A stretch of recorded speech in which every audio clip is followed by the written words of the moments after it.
إياك نعبد وإياك نستعين اهدنا الصراط المستقيم صراط الذين أنعمت عليهم غير المغضوب عليهم ولا الضالين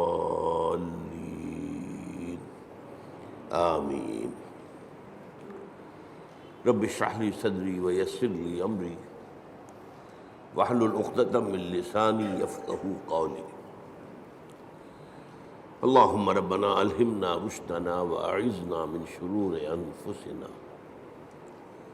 اللهم أرنا الحق حقا وارزقنا اتباعه وأرنا الباطل باطلا وارزقنا اجتنابه آمین یا رب العالمین۔ پچھلے جمعے میں ہم نے آیت بسم اللہ پر گفتگو کی تھی اور صرف اس تمہید کے ساتھ کہ یہ آیہ مبارکہ قرآن مجید کی سورتوں کے درمیان تو صرف ایک دفعہ آئی ہے، وہ سورہ نمل میں ہے۔ حضرت سلیمان نے جو خط لکھا تھا ملکہ سبا کو، اس کا آغاز اس سے ہوا تھا اِنَّهُ مِن سُلَيْمَانَ وَإِنَّهُ بِسْمِ اللَّهِ الرَّحْمَنِ الرَّحِيمِ۔ باقی جو قرآن مجید کی 113 سورتوں کے شروع میں یا ان سے پہلے جو آیت درج ہے اس کے بارے میں اختلاف ہے کہ آیا یہ ان سورتوں کا حصہ ہے یا نہیں ہے۔ اکثر کی رائے یہ ہے کہ سورتوں کا حصہ نہیں ہے، بلکہ علامت کے طور پر کہ ایک سورت ختم ہو گئی دوسری شروع ہو رہی ہے، اور اسی لیے ان کا شمار بھی نہیں کیا جاتا۔ بعض اوقات بعض لوگوں کی رائے یہ ہے کہ ان کا شمار کیا جائے گا، جب آپ پورے قرآن کی آیات کا شمار کریں گے تو یہ 113 آیات بھی شمار ہوں گی، اور ایک رائے ہے کہ نہیں، انہیں نہیں گنا جائے گا۔ باقی اس میں اصل چیز اللہ کے 3 اسماء مبارکہ، اللہ، الرحمن، الرحیم، ان پر گفتگو ہو چکی ہے۔ اب ہم اللہ کے نام سے سورہ فاتحہ پر گفتگو اپنی شروع کر رہے ہیں۔ یہ بات سامنے آ چکی ہے کہ یہ 5ویں وحی ہے جو حضور پر ہوئی، اور پہلی مکمل صورت ہے جو آپ پر نازل ہوئی۔ اس سے پہلے متفرق آیات نازل ہوئی۔ سورہ علق کے شروع میں 5 آیتیں، سورہ قلم اس کے شروع میں 7 آیتیں، سورہ مزمل کے شروع میں 10 آیتیں، اور سورہ مدثر کے شروع میں 7 آیتیں، پھر یہ 7 آیتیں سورہ فاتحہ کی۔ اس سورہ مبارکہ کے بارے میں یہ سب کو معلوم ہے کہ یہ ہمارے نماز کا جزو لازم ہے، بلکہ نماز نام ہی اس کا ہے، گویا کہ اصل نماز یہی ہے۔ اس لیے کہ ایک حدیث میں جس میں، اور حدیث قدسی ہے، حضرت ابو ہریرہ رضی اللہ تعالیٰ عنہ راوی ہے، مسلم شریف کے اندر روایت موجود ہے، اللہ تعالیٰ نے خود اس سورہ مبارکہ کا تجزیہ کرتے ہوئے فرمایا ہے، قسمت الصلاۃ بینی و بین عبدی نصفین، میں نے نماز کو اپنے اور اپنے بندے کے درمیان آدھا آدھا تقسیم کر لیا۔ اور پھر شرح کی حضور نے صلی اللہ علیہ وسلم کہ 3.5 آیتوں میں اللہ کی حمد و ثنا ہے اور اللہ کی بندگی کا اقرار ہے، یہ تو اللہ کا حصہ ہو گیا۔ باقی 3.5 آیتوں میں اللہ سے استدعا ہے، دعا ہے، یہ گویا بندے کا حصہ ہوا۔ تو اس حوالے سے یہ چیز تو بالکل طے ہے کہ یہ 7 آیتوں پر مشتمل ہے۔ البتہ جو لوگ آیت بسم اللہ کو بھی شمار کرتے ہیں پھر یا تو وہ 8 بن جائیں گی، لیکن ساتھ رکھنے کے لیے پھر وہ آخری 2 آیتوں کو ایک کرتے ہیں، صراط الذین انعمت علیہم غیر المغضوب علیہم ولا الضالین، اس کو ایک آیت مانتے ہیں۔ اسی لیے آپ نے دیکھا ہوگا قرآن مجید میں وہاں پھر وہ آیت کا گول نشان نہیں ہے، بلکہ وہ 5 کا حصہ لکھا ہوا ہے، یعنی گویا کہ یہاں کچھ اختلاف ہے۔ آج ہمیں اس کی پہلی آیت کے بارے میں بات کرنی ہے۔ الحمدللہ رب العالمین۔ سب سے پہلے ہمیں سمجھنا حمد کسے کہتے ہیں۔ حمد کا ترجمہ عام طور پر کیا جاتا ہے تعریف، کل تعریف ہے اللہ کے لیے، یا تمام تعریف اللہ کے لیے، لیکن یہ ترجمہ اس اعتبار سے غلط ہے کہ تعریف کا لفظ بھی عربی کا ہے اور اس کے خاص معنی ہے۔ تعریف کے معنی ہوتا ہے کسی چیز کی پہچان کروانا، معرفت کروانا۔ ہم کسی سے کہتے ہیں آپ کی تعریف کیا ہے، کیا مطلب ہے؟ آپ اپنا نام بتائیے، یہ نام آپ کی پہچان ہے۔ آپ کی تعریف کیا ہے؟ اس کا مطلب یہ نہیں ہوتا کہ آپ اپنی حمد بیان کریں، اپنی ثنا بیان کریں، اپنے فضائل بیان کریں، اپنے اعلیٰ مقامات بیان کریں، بلکہ تعریف کا مطلب ہے پہچان کروانا، پہچان کرنا بھی نہیں۔ پہچان کرنے کے لیے تعارف کا لفظ آئے گا، تفاعل۔ جیسے تعلیم کے معنی کسی کو علم دینا، اور تعلم کے معنی خود علم حاصل کرنا۔ تو تعریف اصل میں مناسب ترجمہ نہیں ہے، لیکن کیا کریں، اور اردو میں مستعمل یہی ہو گیا۔ دوسرا لفظ اس کے لیے جو بہت صحیح ہے وہ ثنا ہے، کل ثنا اللہ کے لیے۔ ثنا کے معنی کیا ہے؟ یہ تثنیہ آپ کہتے ہیں 2، ثنا کے معنی لپیٹنے کے لیے۔ کسی میں جو ہم نے خوبی دیکھی وہی ہم نے اس کے سامنے بیان کی، گویا کہ اس کی خوبی کو اس کی طرف لوٹا رہے ہیں، یہ ثنا ہے۔ کل ثنا اللہ کے لیے ہے، تو جو بھی خوبیاں ہیں جس کی کہ اس اعتبار سے اس کی طرف اس کو لوٹایا جائے تو یہ ثنا ہو جائے۔ اب تیسری بات سمجھیے، تعریف اور ثنا بھی اس کا اصل مفہوم نہیں ہے۔ اس کا بنیادی مفہوم شکر ہے، کل شکر اللہ کے لیے۔ آپ دیکھیں گے کہ حضور سے بھی اور قرآن میں بھی جو مقام شکر کا آتا ہے وہاں پر لفظ حمد آتا ہے۔ آپ کو بھوک لگی ہوئی تھی، نہ قحط بھی تھی، کھانا کھایا، توانائی ایک جسم میں محسوس ہوئی، آپ نے کیا دعا پڑھی؟ الحمدللہ الذی اطعمنی وسقانی وجعلنی من المسلمین۔ اب یہ مقام شکر ہے۔ اسی طریقے سے آپ کو اگر اجابت ہو جائے صبح ٹھیک تو طبیعت جو ہے ہلکی ہو جاتی ہے، قبض ہو تو طبیعت بھاری رہتی ہے۔ لہذا اجابت سے فارغ ہو کر کیا دعا ہے؟ الحمدللہ الذی اذھب عنی الاذی وعافانی۔ اس اللہ کا شکر ہے جس نے مجھ سے اذیت بخش شے کو دور کر دیا، اذیت، اور مجھے عافیت بخشی۔ یہ آپ نے حکما کا قول سنا ہوگا کہ قبض جو ہے وہ 100 امراض کی بنیاد بن جاتا ہے۔ تو گویا کہ یہ جو فضلات ہیں ہمارے جسم سے ان کا نکل جانا، یہ ہمارے لیے ایک بڑی رحمت ہے، اس پر اللہ کا شکر ادا کیا جائے۔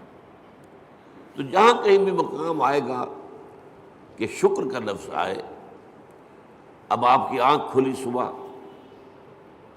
رات بھر کی کیفیت نیند کی جو تھی، آپ کا شعور آپ کے پاس نہیں تھا، اور ایک حدیث سے معلوم ہوتا ہے، قرآن مجید کی آیت سے بھی، کہ روح جو ہے وہ اللہ تعالیٰ نیند میں سلب کر لیتا ہے۔ جان رہتی ہے لیکن روح نکال لیتا ہے۔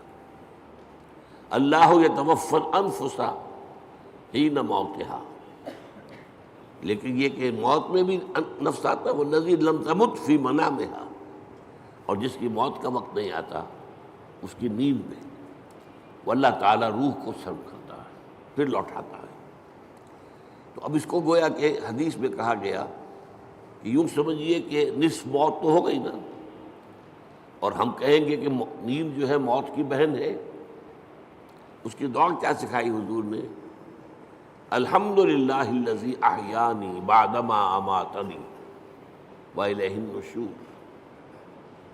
اس اللہ کا شکر ہے جس نے مجھے از سر نو زندگی دی، اس کے بعد کہ مجھ پر موت طاری کر دی تھی۔ موت کی بہن تو مجھ پر طاری ہو گئی تھی، نیم مردہ تو میں ہو چکا تھا کہ میرا شعور جو ہے وہ نہیں تھا میرے ساتھ۔ وہاں بھی لفظ حمد ہے، الحمدللہ الذی احیانی بعدما اماتنی والیہ النشور۔ آپ سوچ رہے ہوں گے کہ ہمارے معمولات میں بدقسمتی سے یہ چیزیں شامل نہیں رہی۔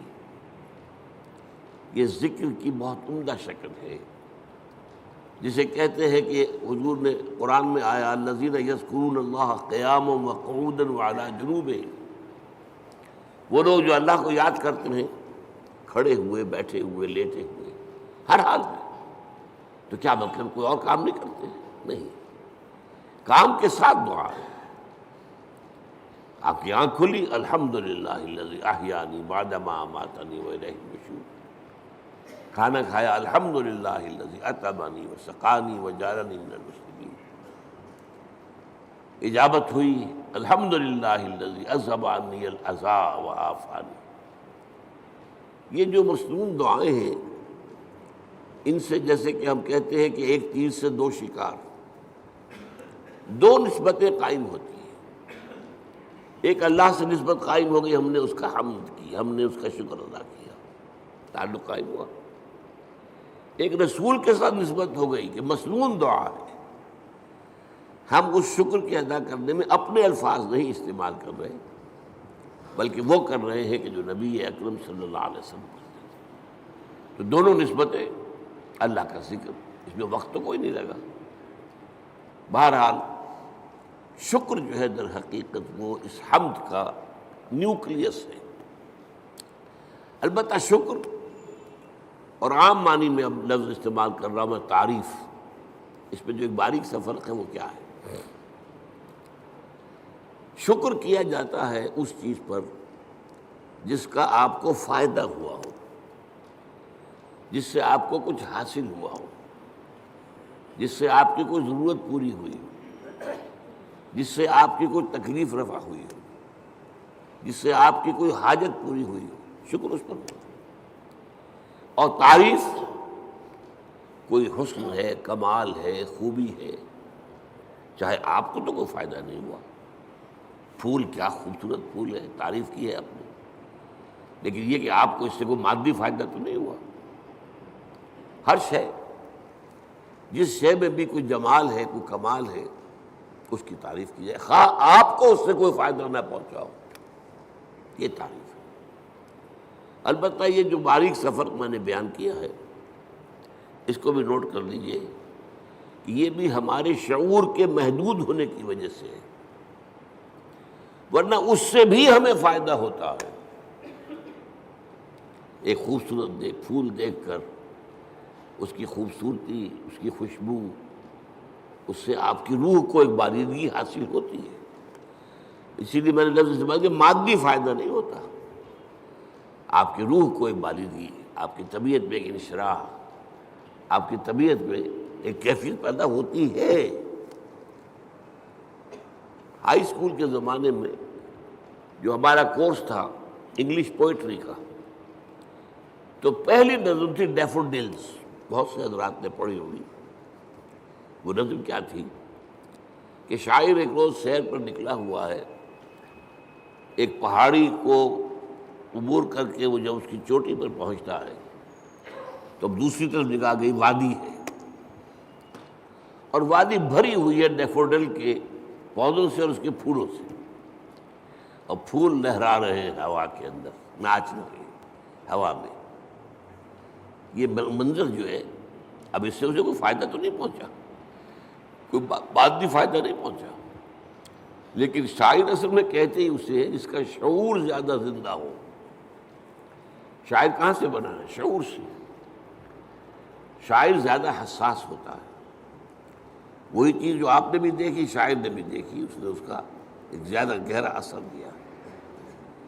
تو وہ شاعر کہتا ہے، ورڈزورتھ نام کا شاعر ہے یہ، I gazed and gazed, but little thought what wealth the scene to me has brought.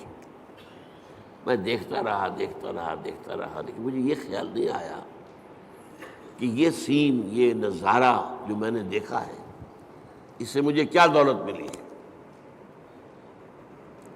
اب اس کے بعد اسے احساس ہوا فراف من کاؤچ لائی، کیونکہ اکثر اب ہوتا ہے کہ میں جب اپنے کاؤچ پر، اپنے بستر پر لیٹا ہوتا ہوں، ان ویکنٹ اور ان پینسو موڈ، کسی فکر میں ہوں یا خالی ذہن ہوں، they flash upon that inward eye which is the bliss of solitude, وہ ڈیفوڈل کا نظارہ جو ہے میری اندرونی آنکھ کے سامنے آ جاتا ہے۔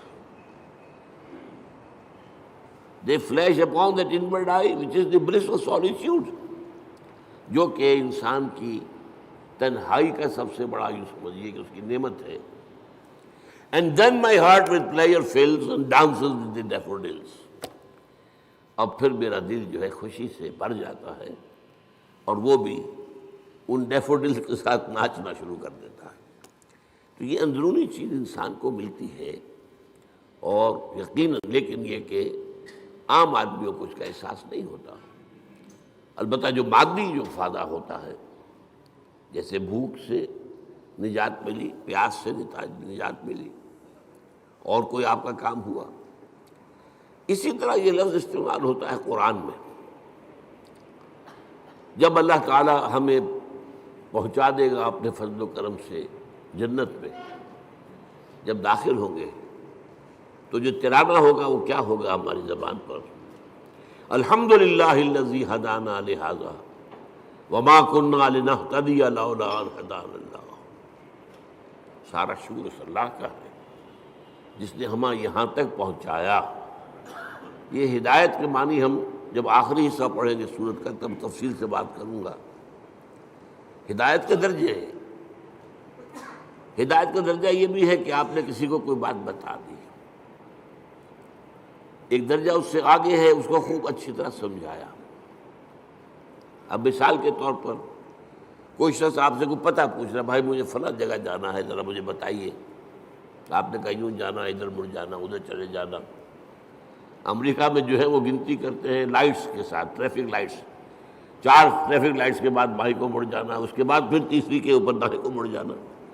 یہ بتا دیا آپ نے، یہ بھی ہدایت ہی ہے نا۔ ایک درجہ یہ ہے کہ آپ نے کہا بھائی لاؤ میں تمہیں پہنچا آتا ہوں، آپ نے اس کی انگلی پکڑی یا اپنی گاڑی میں بٹھایا اور اس کی منزل پر پہنچا دیا۔ یہ منزل تک پہنچا دینا، یہ ہدایت کا آخری مرحلہ ہے۔ اللہ نے ہدایت کا ابتدائی مرحلہ تو ہمیں کیا، ہمارے اپنے اندر ہدایت موجود ہے، نیکی اور بدی کی پہچان موجود ہے۔ الہمہا فجورہا و تقواہا، ہماری روح کے اندر اللہ کی معرفت بھی ہے اور محبت بھی ہے، موجود ہے۔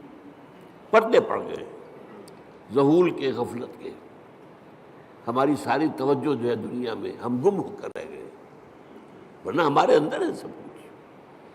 قرآن کہتا ہے فطرت اللہ التی فطر الناس علیہا، یہ انسان کو جو بنایا اللہ نے، یہ فطرت اللہ پر بنایا، فطرت اللہ التی فطر الناس علیہا ہے۔ ہمارے اندر معرفت بھی ہے، محبت بھی ہے، محبت بھی خابیدہ ہے، اور معرفت کے اوپر بھی ذہول کے پردے پڑے ہوئے۔ اسی لیے قرآن اپنے آپ کو کیا کہتا ہے؟ تذکرہ، کلا انہا تذکرہ، یاد دہانی ہے۔ فذکر بالقرآن من یخاف وعید، آپ تذکیر کیے، یاد دہانی کرائیے۔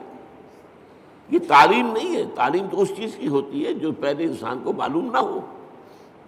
تذکیر وہ ہے جو آپ کو یاد تھی، معلوم تھی، بھول گئے آپ، لیکن آپ کے علم میں تھی، بھول گئے۔ تذکیر، یاد دہانی، بھئی فلاں وقت، بھئی فلاں وقت ہوا تھا نا معاملہ، تمہیں یاد نہیں رہا، یہ آپ تذکیر کر رہے ہیں۔ کوئی ادھر ادھر کی بات کر کے آپ بتائیں گے یاد آ جا، ہاں مجھے یاد آ گیا، یہ تذکیر۔ تو قرآن تذکیر کے لیے آیا ہے، تذکرہ ہے، ذکرہ، ذکرہ بھی کہا گیا۔ وَلَقَدْ يَسَّرْنَا الْقُرْآنَ لِلذِّكْرِ فَهَلْ مِن مُدَّكِرٍ، اس یاد دہانی کے، ورنہ تمہارے اندر موجود ہے۔ اللہ کی معرفت ہے، اللہ کی محبت ہے، نیکی اور بدی کا شعور ہے، یہ دے کر دنیا میں بھیجا ہے تمہیں۔ اور اس کے بعد یہ ہے کہ اس سے اگلی ہدایت اللہ نے اپنی کتابیں نازل کر دی، اللہ نے اپنے نبی بھیج دیے، اپنے رسول بھیج دیے۔ پھر اس سے اگلی ہدایت کیا ہے؟ تم ارادہ کرو خیر کا، اللہ توفیق دے گا اور انگلی پکڑ کر تمہیں پہنچائے گا۔ یہ ہے ہدایت کی وہ آخری منزل کہ جب وہ داخلہ ہوگا تو اہل جنت کی زبان پر یہ حمد کا ترانہ ہوگا، الحمدللہ الذی ہدانا لہذا وما کنا لنہتدی لولا ان ہدانا اللہ۔ اس میں یہ ہے کہ وہاں پہنچا دینا، لیکن اس دعا کو آپ یاد کر لیجئے، کبھی کوئی نئی بات آپ کے علم میں آ گئی تب بھی آیت پڑھیے، یہ اللہ نے مجھے علم دیا ہے، ہم اس قابل نہیں تھے کہ علم خود حاصل کر دیتے۔ وہ اس آیت کا ترجمہ کیا ہے؟ کل حمد کل شکر اس اللہ کا ہے جس نے ہمیں یہاں پہنچایا جنت تک، ہم پہنچنے والے نہیں تھے، ہم اپنے بل پر، اپنی سمجھ سے، اپنی کوشش سے پہنچنے والے نہیں تھے۔ وما كنا لنهتدي لولا ان هدانا اللہ۔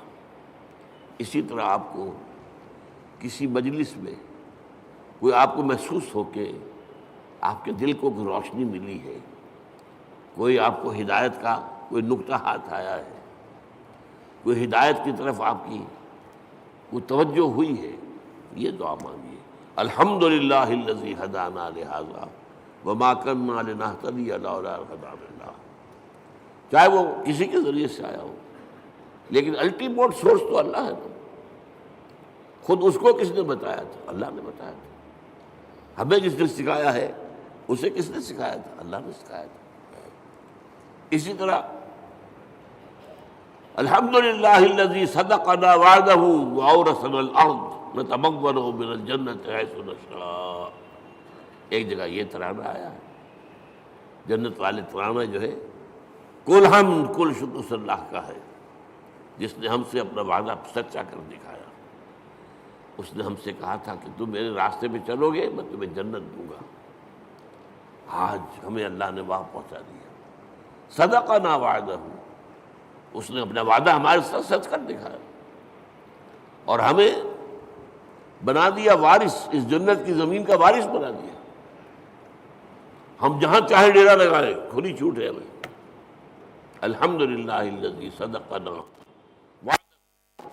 واورثنا الارض، زمین کا ہمیں وارث بنا دیا۔ اس سے بعض حضرات چاہیے کہ جنت کی ابتدائی منزل اسی زمین پر ہوگی، زمین کا وارث بنا دیا گیا۔ واورثنا الارض، بعض نے کہا نہیں، ارض سے مراد ارض جنت ہے، جنت کی زمین کا ہمیں وارث بنایا۔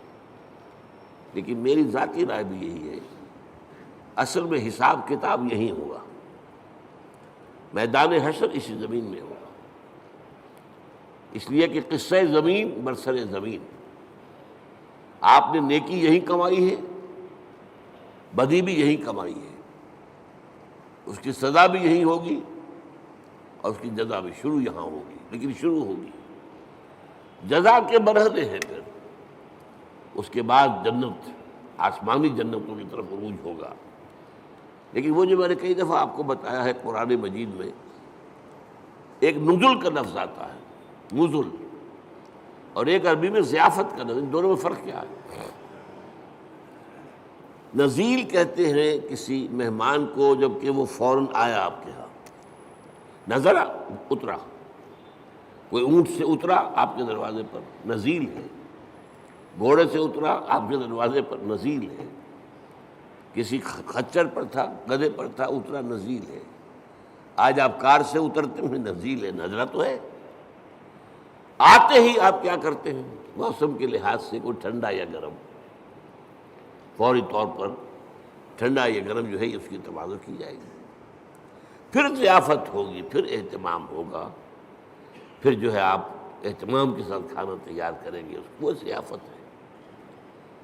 یہ جو قرآن مجید میں یہ نقطہ جو ہے بعض لوگوں کو بہت پریشان کرتا ہے، ذرا لطیف مزاج رکھنے والے لوگوں کو کہ کیا جنت کے اندر اللہ تعالیٰ حوریں ہوں گی، غلمان ہوں گے، شہد ہوگا، دودھ ہوگا، پھل ہوں گے، یہ مادی چیزیں جو ہیں ان کی کیا قدر و قیمت ہے؟ کیا یہی کچھ ملنا ہے؟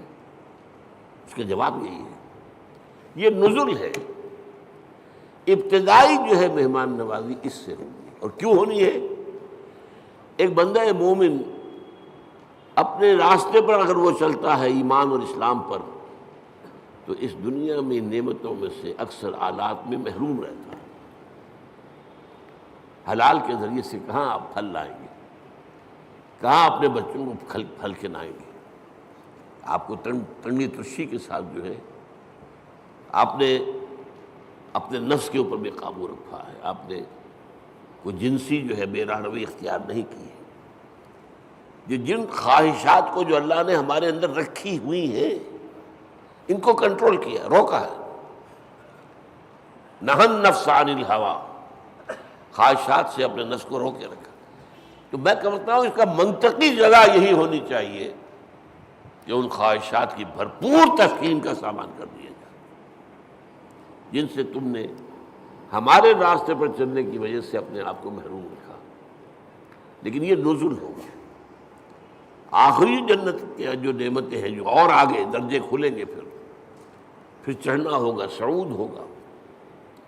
اس صعود کے بارے میں تو فرمایا ما لا عین رأت ولا اذن سمعت وما خطر علی قلب بشر۔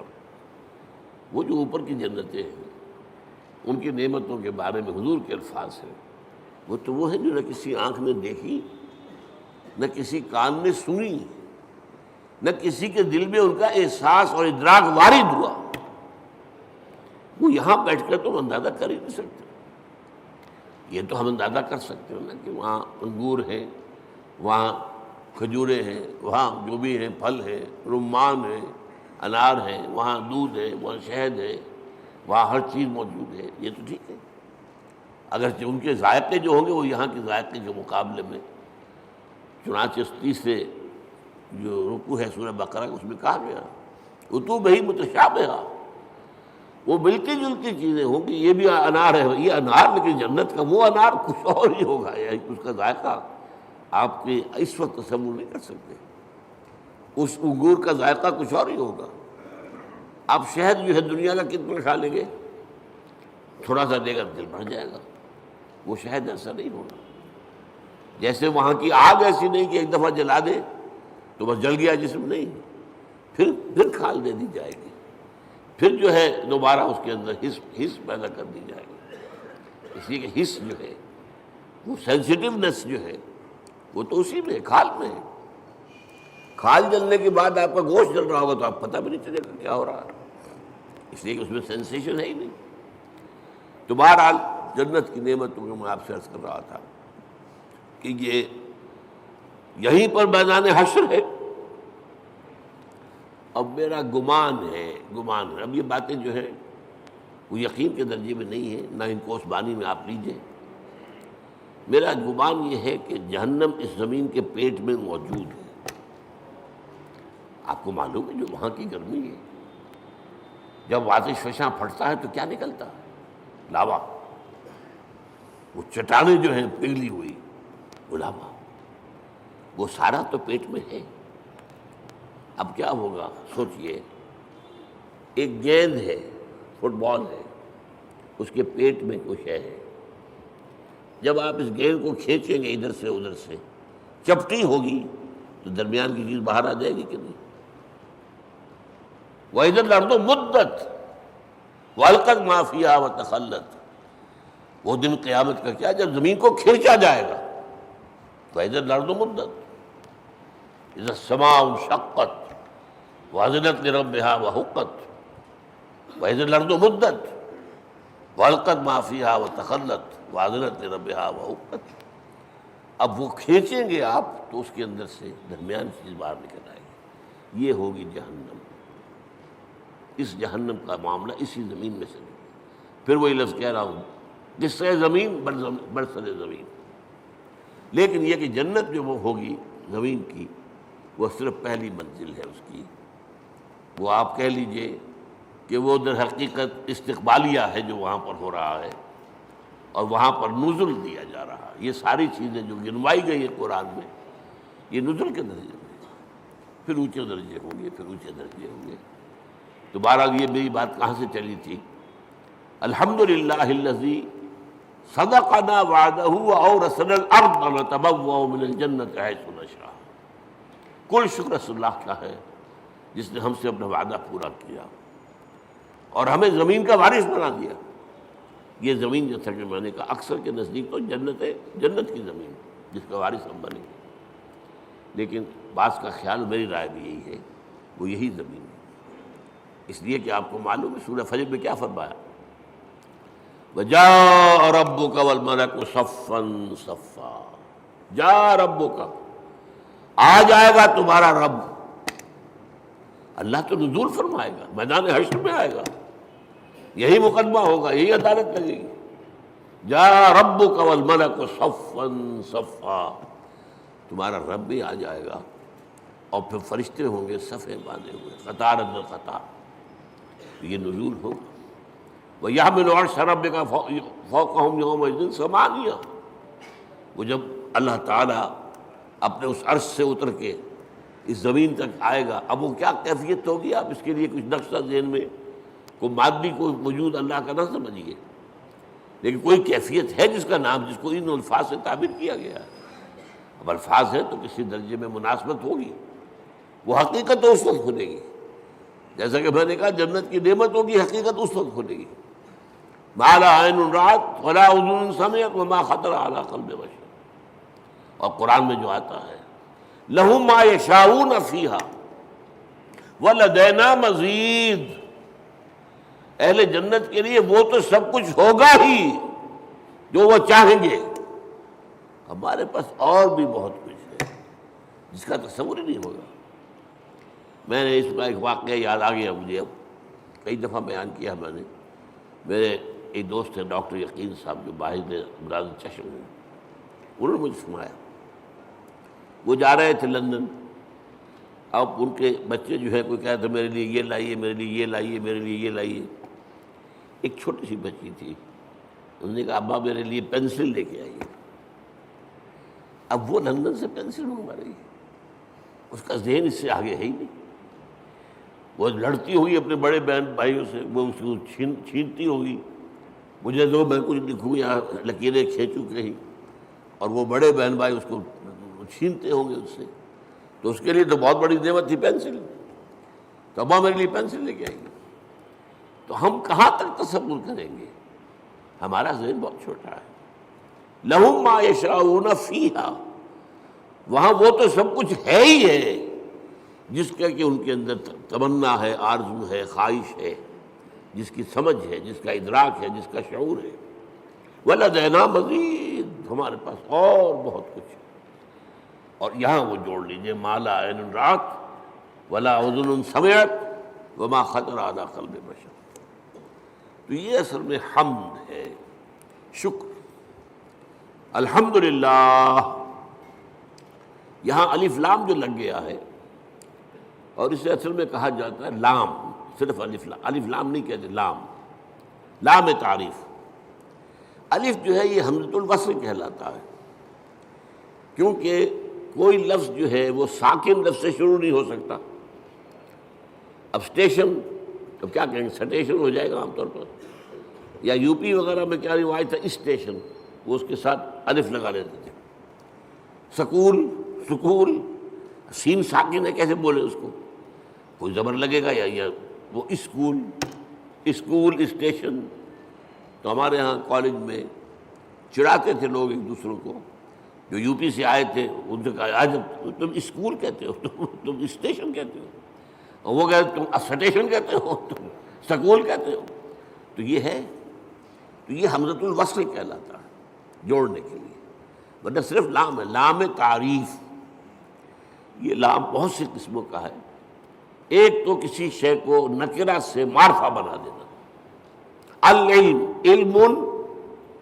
علم نکرہ ہے، وہی علم، العلم معین علم، خاص علم، یا مکمل علم، یا حقیقی علم، ال سے وہ نکرہ سے معرفہ بن گیا.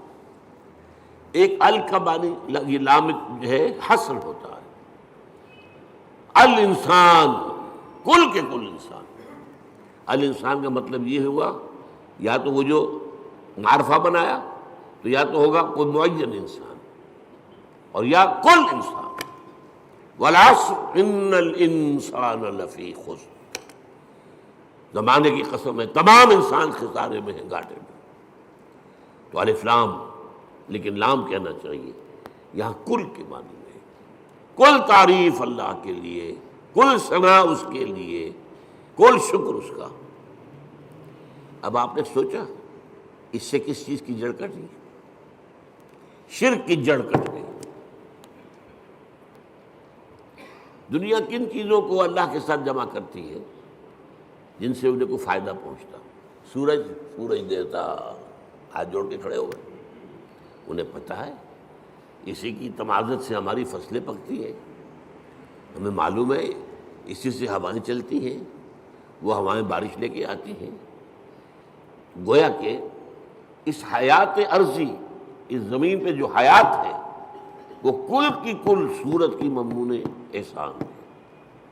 لہذا ہاتھ جوڑ دیا، سجدہ کر دیا سجدے. لیکن اگر معلوم ہو کہ سورج میں کچھ نہیں ہے، جو کچھ اس میں ہے وہ اللہ کا پیدا کرتا، تو الحمدللہ، کل شکر اللہ کا ہے. یہ الحمدللہ جو ہے یہ در حقیقت جڑ کاٹ دینے والا ہے شرک. کسی اور میں کوئی خوبی دیکھی، پھول خوبصورت ہے، آپ کہیں گے، عام آدمی کہے گا بڑا خوبصورت پھول ہے. بندہ مومن کیا کہے سبحان اللہ، اسے تو اللہ یاد آیا، اس پھول میں تو کچھ نہیں ہے، تو اللہ کی طرف سے اس کو عطا کرنا ہے.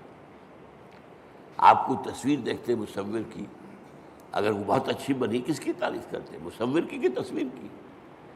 تعریف تو مصور کی ہے جس نے کہ تصویر کھینچی ہے، بنائی ہے. تو در حقیقت الحمدللہ. اور یہ جان لیجئے یہی شکر جو ہے یہی عبادت کی شکل اختیار کرتا ہے. کیوں؟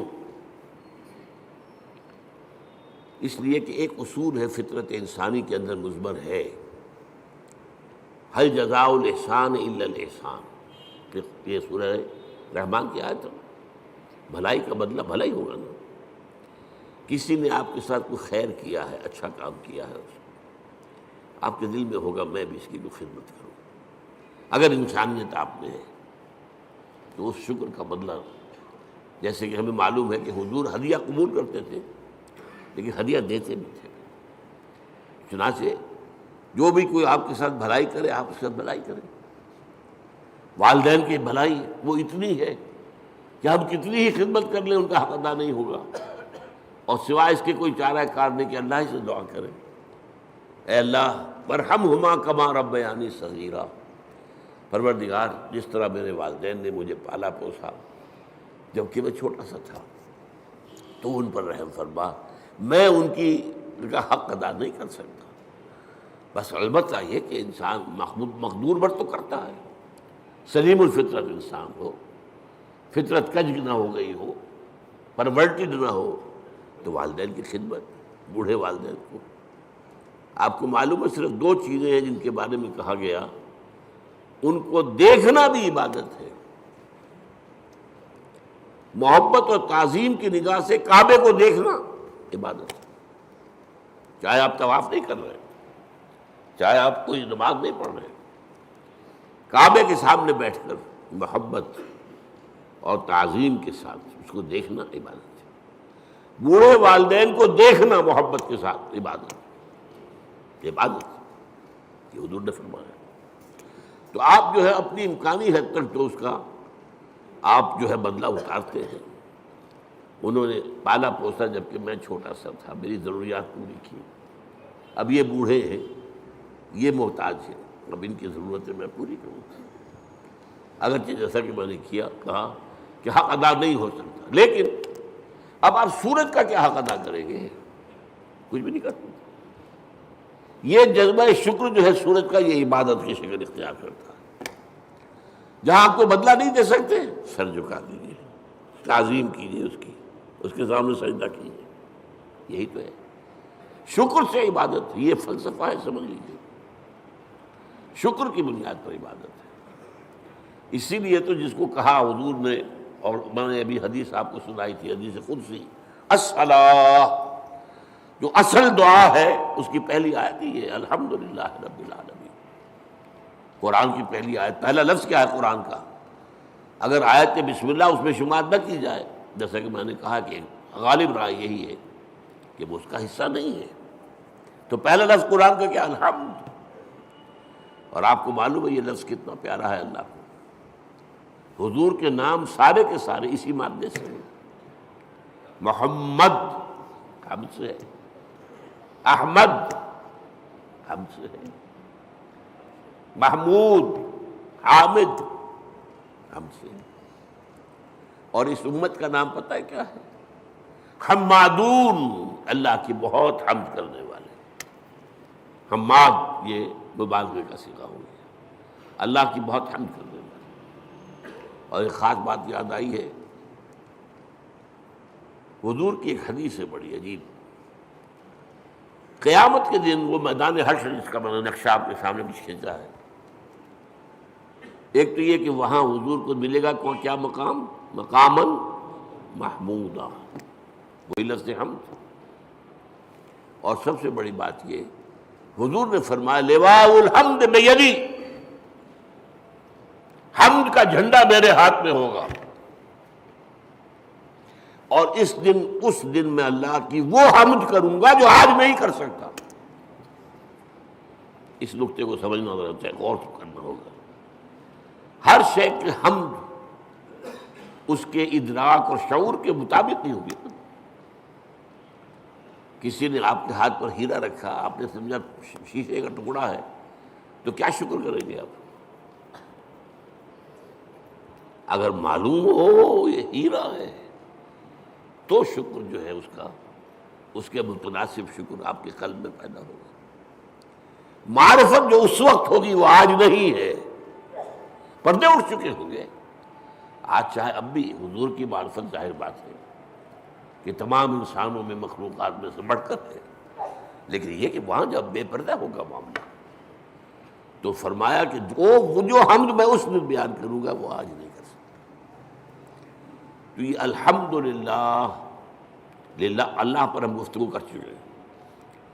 کل حمد کل شکر اللہ کے لیے، لہذا تعریف اسی کے لیے ہوگی، ثنا اسی کی ہوگی، شکر اسی کا ہوگا، عبادت اسی کی ہوگی۔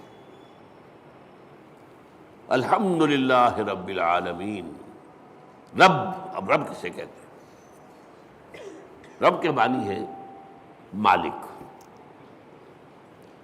اور کسی چیز کو پروان چڑھانے والا، اس کا خاص تعلق ہے۔ جو مالک ہوگا کھیتی کا وہ اسے پروان چڑھائے گا، بڑھائے گا۔ رب المال، سرمایہ والا، وہ سرمایہ کو بڑھانے کی فکر کرے گا۔ مضاربت ہو رہی ہے، ایک شخص کا سرمایہ ایک محنت کر رہا ہے، یہ رب المال کہلاتا ہے۔ رب المال، رب الدار، گھر کا مالک، تمام جہانوں کا رب۔ اب یہ تمام جہان کون سے ہیں؟ ایک عالم دنیا ہے، ایک عالم آخرہ ہے، ایک عالم برزخ ہے، ایک عالم ملکوت ہے، ایک عالم ملائکہ ہے، ایک عالم حیوانات ہے، ایک عالم انسانیت ہے۔ جتنے چاہے جوڑتے چلے جائیے، یہ سارے عالم، ان سب کا رب وہی ہے۔ یہ بھی در حقیقت اسی شرک کو کاٹنے والا، یہ کوئی بھی اس میں شریک نہیں ہے، وہ ہے تمام جہانوں کا رب، تمام جہانوں کا مالک، تمام جہانوں کا مختار مطلق، تمام جہانوں کو پروان چڑھانے والا وہی۔ الحمدللہ رب العالمین، کل حمد کل شکر کل ثنا اس اللہ کے لیے جو تمام جہانوں کا پروردگار ہے، پالنہار ہے، روزی رساں ہے، مالک ہے، آقا ہے، جیسا کہ آقا کے لیے بھی رب کا لفظ آتا ہے۔ جب زلیخا نے گناہ کی دعوت دی تھی حضرت یوسف کو، کیا کہا تھا انہوں نے؟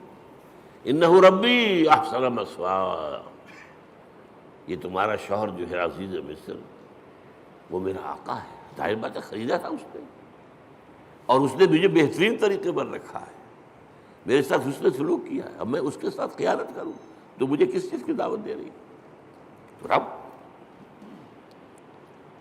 تو اسی طریقے سے حضرت یوسف کے پاس جب ایلچی پہنچا تھا جیل میں، تو کہا گیا جہاں اپنے رب کے پاس، میں نہیں جاؤں گا اس کے پاس جب تک کہ وہ معاملہ طے نہ ہو جائے جو مجھے بدنام کیا گیا تھا اور بدنام کر کے جیل میں پہنچایا گیا تھا۔ واقعی میں داغدار تھا یا نہیں؟ ارجع الی ربک، لوٹ جاؤ اپنے رب، بادشاہ کو رب کہا گیا۔ تو رب جو ہے مالک کسی شے کا، رب البیت رب المال، تو تمام جہانوں کا مالک اور آقا، تمام جہانوں کا پروردگار و پالنہار اللہ ہے۔ بس آج اسی ایک آیت پر گفتگو ہوئی ہے، اگلی آیت تو ہم پڑھ چکے ہیں الرحمن الرحیم، تو اس سے اگلی آیت تیسری جو ہے اس پر انشاءاللہ اگلے جمعے میں، میری طبیعت تو خیر اچھی نہیں چل رہی ہے، میں وعدہ کیے ہوئے ہوں ایک جگہ پر مجھے جمعہ پڑھانا ہے، حویلی لکھا، وہاں ہمارے ایک ساتھی نے مسجد بنائی ہے، تعمیر کی ہے، وہ چاہتے ہیں کہ وہاں جمعہ پہلا میں پڑھاؤں، میں نے وعدہ کر لیا تھا، تو اگر جیسا اس وقت ہوں ایسا بھی ہوا تو انشاءاللہ جاؤں گا، تو پھر شاید اگلے جمعے میں آپ سے یہاں ملاقات نہ ہو، تو اس سے اگلے جمعے میں اب مالک یوم الدین پر گفتگو ہوگی۔ اقول قولی ھذا واستغفر اللہ لی ولکم ولسائر المسلمین والمسلمات۔